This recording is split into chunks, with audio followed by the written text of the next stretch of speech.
Hey y'all, happy Wednesday. Welcome to another What Else is Going On, aka We Go podcast YouTube video. I'm your girl, your host, Taria. I'm supposed to be out there picking up people. I needed to take a minute. I'm about to get back out there, but I wanted to come and do this video real fast. Today has been a day with these passengers. I'm gonna save that for a possible rideshare rant later. When I tell you, some of y'all, not y'all watching, hopefully, passengers are psychotic Jesus jugs. Whew, yeah, so I needed a little reset. So, what better way to reset than to talk about what else is going on? First up, we've all heard the noise about Todd Chrisley, Julie Chrisley. So, it was a week ago that it was actually exactly a week ago today, May 21st, that people had the exclusive that the Chrisley family returns to reality TV and new Lifetime series will expose the raw truth of their lives. People can exclusively reveal that the famous Broad's new series, currently named the Untitled Chrisley's Project, has officially been greenlit at Lifetime. The project arrives 2 years after Chrisley Knows Best wrapped on the USA Network in 2023 after 10 seasons. It also comes as Chase Chrisley, Savannah Chrisley, Grayson Chrisley, Chloe Chrisley, Nanny Faye Chrisley, and Nanny Faye Chrisley continue to navigate Todd and Julie Chrisley's imprisonment. Now, remember, this was the article last week, and I remember I saw that. I saw that earlier this week, or no, I'm sorry, late last week. And you know how something pings in your brain, you're like, oh, I need to look into that. But I was in the middle of doing something because I wanted to come to y'all and talk about it. So this is what was reported again last week. Per an official log line from the network, the Chrisleys don't know best anymore, but they're doing their best to be there for each other. The family faces the challenge of carrying on the Chrisley name and legacy on their own with only phone calls and brief visits with their incarcerated parents. While Savannah maintains custody of her younger siblings, her black niece Chloe and Grayson, she has been fighting tirelessly for a presidential pardon to free her parents. The description continues. Meanwhile, Chase is addressing some life struggles while building his new business and navigating his new relationship with girlfriend Jody. The multi generational family will also be exposing the raw truth of their lives, past and present, and the reality is far different from what audiences have seen before. So that was last week, last Wednesday, only for it to come out yesterday from ABC News and, of course, some other outlets. Trump to pardon reality TV stars Todd and Julie Chrisley. President Donald Trump will pardon reality TV stars Todd and Julie Chrisley, according to a video posted by Trump's communications advisor, Margot Martin, on X. The couple was sentenced to prison for tax evasion and bank fraud. According to the video, Trump called Savannah Chrisley, the couple's 27-year-old daughter, to share the news that her parents were getting pardoned and would be released from prison soon. I would show that video on here, but I'm going to be honest, I can't stomach the current administration. So if you want to look that up, there is a video with Trump calling Savannah and Trump. Savannah has always been an advocate for Trump. I believe the whole family has, I don't know why I was hoping for better from them. I'm just going to say it. But at the same time, their choice, who they choose to support, just like it's everyone's choice. I'm a little bit cute. It's just hard to watch people support an administration actively affecting millions upon millions of people. But because it doesn't affect them, and now it's affecting them in a positive way. Savannah said that she forever what the I'm paraphrasing, but like the administration has her allegiance. She pledges to continue to fight for the administration, the same administration that is doing such harm to people and harm for people that a group of people that your niece that you're raising is a part of. Savannah Chrisley appealed to the Trump administration for pardons for her parents and spoke at the 2024 Republican National Convention. Now, wasn't Trump in office when they were convicted? I thought, or maybe not. He was in office from what? It's such a, I'm being honest, such a terrible time the last time. So no, I don't think he was. The couple who became famous for their Chrisley knows. That show was sentenced in November 2022 to a combined 19 years in prison on charges including fraud and tax evasion. Todd Chrisley was sentenced to 12 years in prison and 16 months of probation, while Julie Chrisley was ordered to serve 7 years in prison and 16 months probation. The couple was ordered to pay 17.8 million in restitution. Asked by ABC News if the White House could provide any background information regarding the pardons, Principal Deputy Press Secretary Harrison Fields did not provide any details behind the pardon and echoed Trump's comments in the video that the couple were treated unfairly. The president is always pleased to give well-deserving Americans a second chance, especially those who have been unfairly targeted and overly prosecuted by an unjust justice system. Field said in a statement to ABC News, President Trump called Savannah and her brother from the Oval Office to personally inform them that he would be pardoning their parents, Todd and Julie, whose sentences were far too harsh.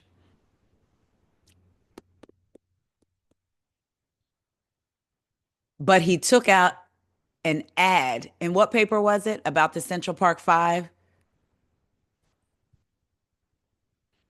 to talk about their guilt. And when they were exonerated, not pardoned by anybody, but exonerated, he still refuses to acknowledge that he was wrong.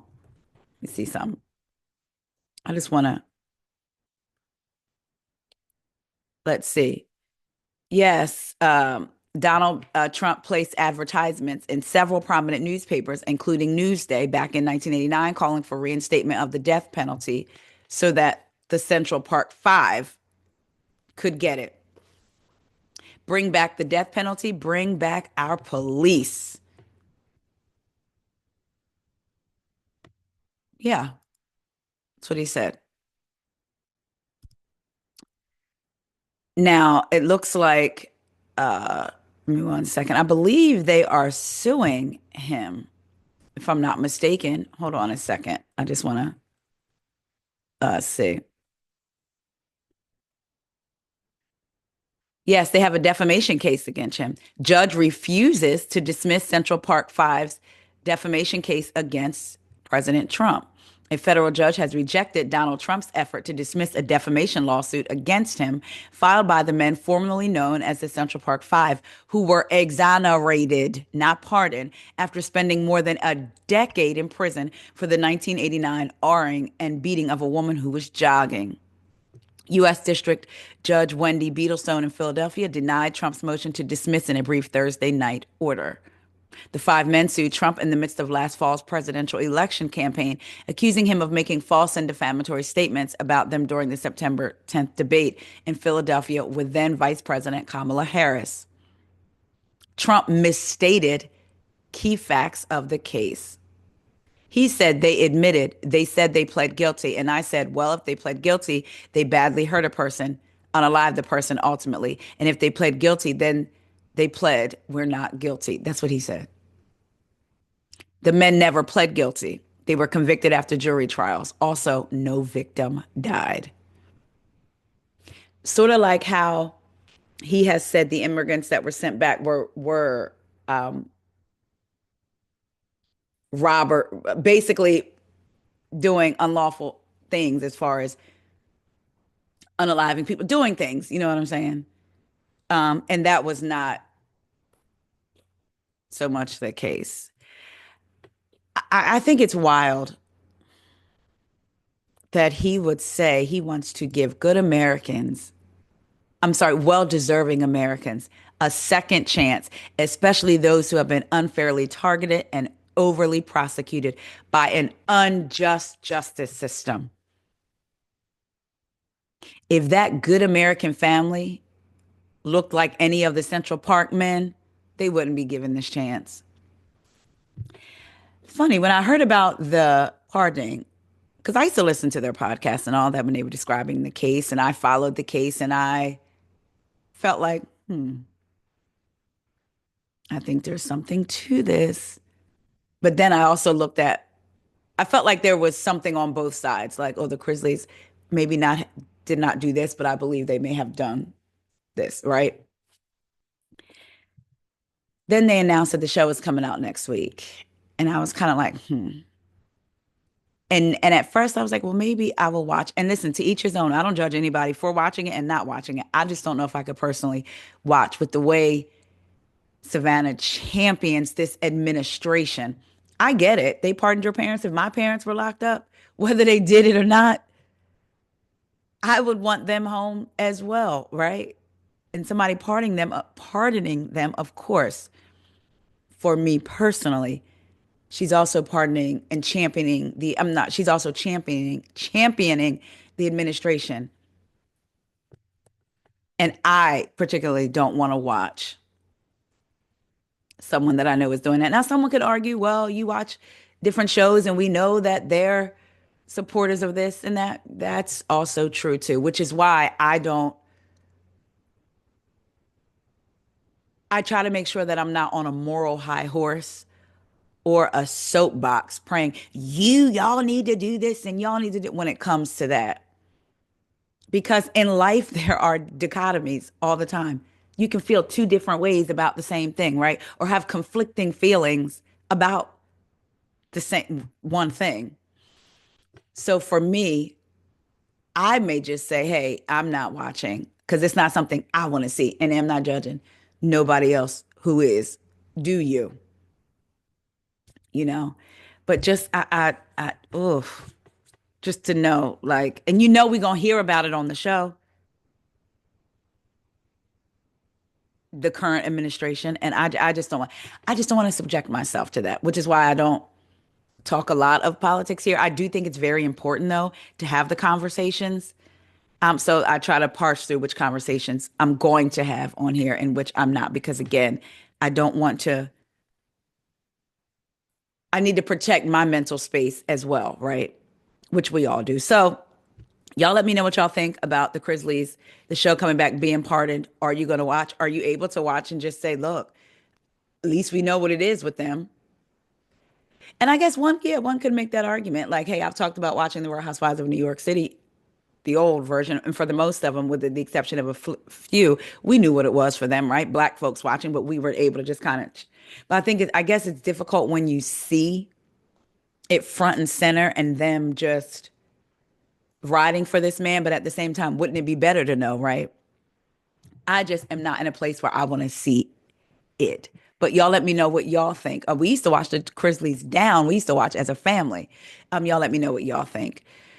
Next up, I want to get into the Real Housewives of Atlanta. Brit Eady.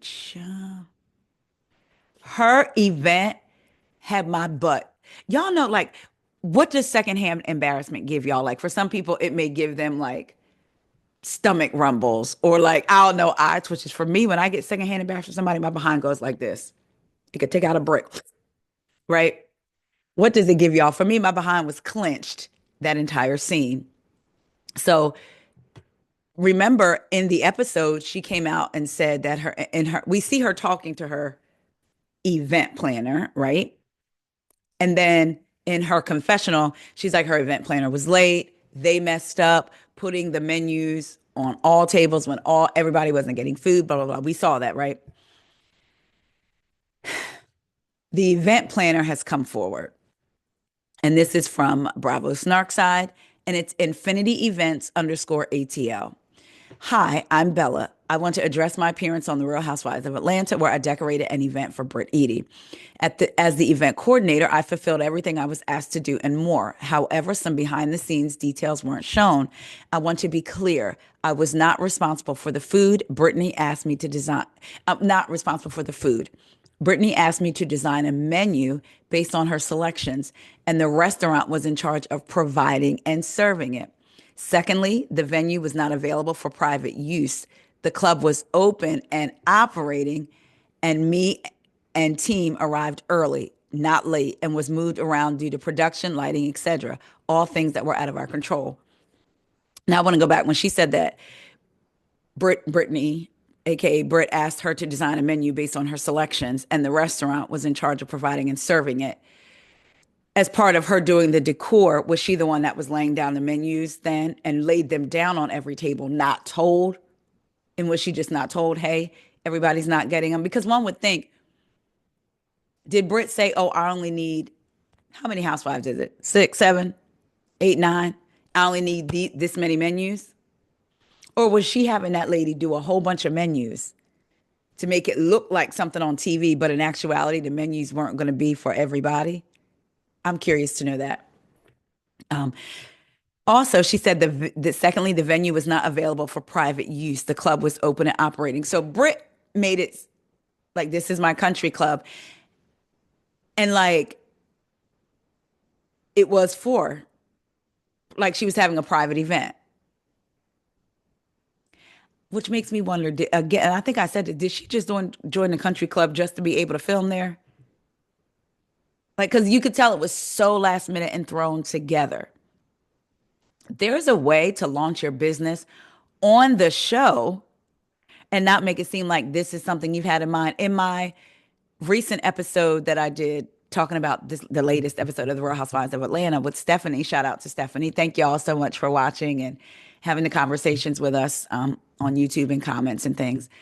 I said to her, did you catch Brit said it the name differently? She said barely naked or bare naked and bare and naked. So I was confused at which one it was. And I was like, I know I heard that. So she could have did all that on the show. I'm not sure what the name is going to be, unless because of the Bethany clause, if she did it on the show, Bravo would be able to get some of her money, from if she launched it on the show. I don't know,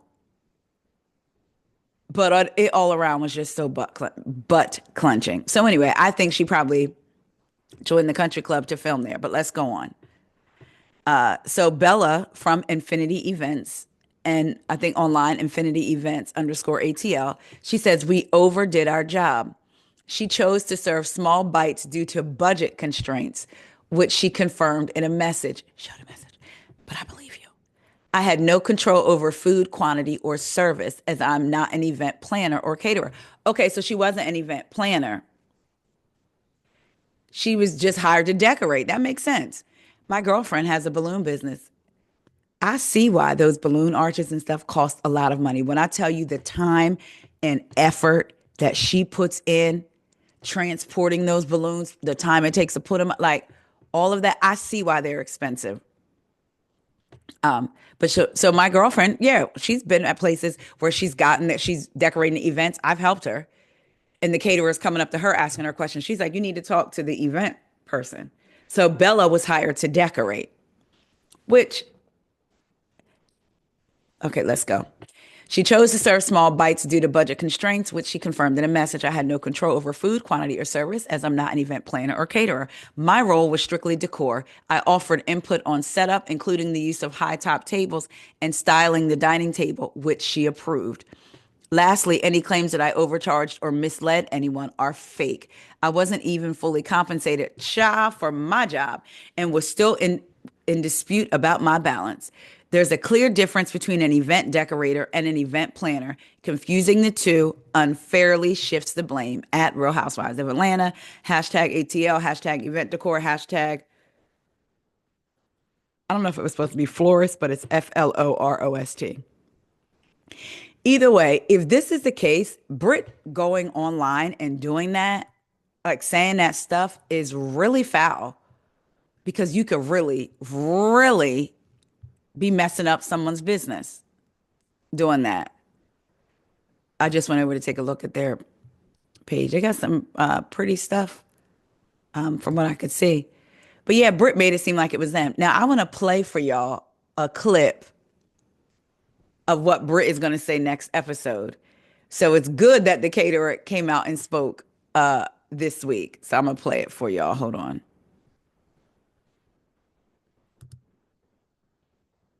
To Grenada in one piece. I will be there in a. Did you guys enjoy my event? No. It's stressful. Really? I had the worst experience with my event planner. It wasn't a representation of how I would have done things. Yeah, I would have felt some kind of way. Yeah. Yeah. I did feel that there was a couple of times where everybody got into it. How do you feel about? That's her talking to Shamia and Kelly. In the event the decor person is like, I wasn't your event planner. I was there to do decor. Child, Brit is, ooh, child, you looking, ooh, baby. Okay, this is the last thing. I thought this was interesting. I saw this and was like, you got to know who you're marrying, child. So this is from Reality Chi. Denise Richards' husband, Aaron Pfeiffer's opposing debt collectors' request to collect her paychecks. Child, Aaron Pfeiffer's husband of the Real Housewives of Beverly Hills alum, Denise Richards, is pushing back after a debt collector tried to tap into her income. The financial drama involves Aaron having a big unpaid loan, and now Denise's paychecks could be at risk. According to In Touch, Aaron asked the judge to block Creditors Adjustment Bureau Inc. from taking Denise's wages and assets to cover his mountain of debt. Back in 2019, Aaron and his this is in parentheses, Aaron and his alleged quackery wellness business, Quantum Epigenics Consulting LLC, borrowed $190,000. There was also $11,000 in interest. When he failed to repay the loan, the debt collector sued him. Aaron didn't contest the lawsuit and admitted the pandemic wrecked his business. He says that's why he couldn't pay. Afterwards, he settled the case by agreeing to make five-figure monthly payments starting in late 2023. However, the debt collector says he stopped paying in February 2024 after making just $40,000. Consequently, a judge approved their request to issue a $228,000 judgment against him. Now the creditor wants to collect from Denise. They argue Denise Richards currently is, and at the time the debt was incurred, the spouse of the defendant. So she's currently his spouse and was his spouse when he incurred this debt, and is responsible for community property debts. They asked the court for permission to seize her already allegedly concerning, in parentheses, earnings and assets. Aaron's lawyer pushed back, calling the request unfair and legally unsupported. He said the debt collector hasn't proven Aaron and Denise are even legally married. What? In fact, the only proof they submitted was a news article. He called that inadmissible hearsay and not competent evidence. Ooh. Aaron's lawyers also pointed out that marriage doesn't automatically make a spouse's income fair game. He explained that couples can sign agreements to keep their finances separate, and the creditor hasn't shown that Denise's money counts as shared property. Denise isn't named in the lawsuit and hasn't been accused of any wrongdoing. So far, the court has not made a ruling. Child. He also faces a separate fraud lawsuit from a man who says Aaron promised to refund $126,000 for failed stem cell treatments his late wife tried for cancer. Aaron denies that claim and says someone else made the refund promise. So he was working with this couple and was basically telling them the stem cell transplant would help with her cancer. Charged them $126,000. Let's see. I'm going to pull it up. Rupert Perry filed the lawsuit on November 13th. It accuses Aaron of not delivering on promises he made about cancer treatment for Rupert's late wife. Sadly, his wife passed away from cancer in May 2024 after undergoing treatment at Quantum 360 the previous year. She was diagnosed with sarcoma in 2019. It's a rare cancer affecting bones and soft tissues. Desperate for help, she turned to Aaron's Q360 Club in 2023 for a stem cell treatment. Rupert claims Aaron promised the treatment would cure or at least ameliorate her condition. He even boasted about a 98% success rate.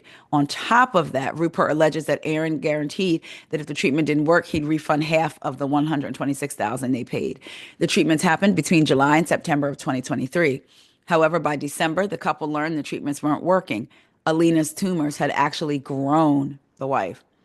Rupert says they immediately reached out to Aaron in writing, asking for the promised $63,000 refund. However, Rupert's filing claims that Aaron ignored his wife's request and instead proposed that she undergo another round of treatment. He alleges that Aaron also ignored further refund requests. He's asking for a jury trial and is accusing Aaron of worsening his wife's condition and causing additional hardship. Child. He claims in the lawsuit that Aaron's actions were despicable and done without any regard for the situation they were already going through. Be careful who you marry, who you tie yourself to. It makes me wonder, though, are they legally married like Jen and Christian from Basketball Wives?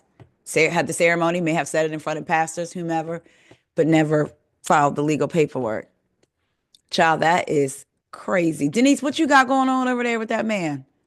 Anyway, y'all let me know what y'all think about that. Y'all let me know what y'all think about what Brit Eady's decor person had to say. Brit is it's just so embarrassing. And y'all let me know what y'all think about the Chrisley of it all. Love y'all. Talk to y'all later. See ya.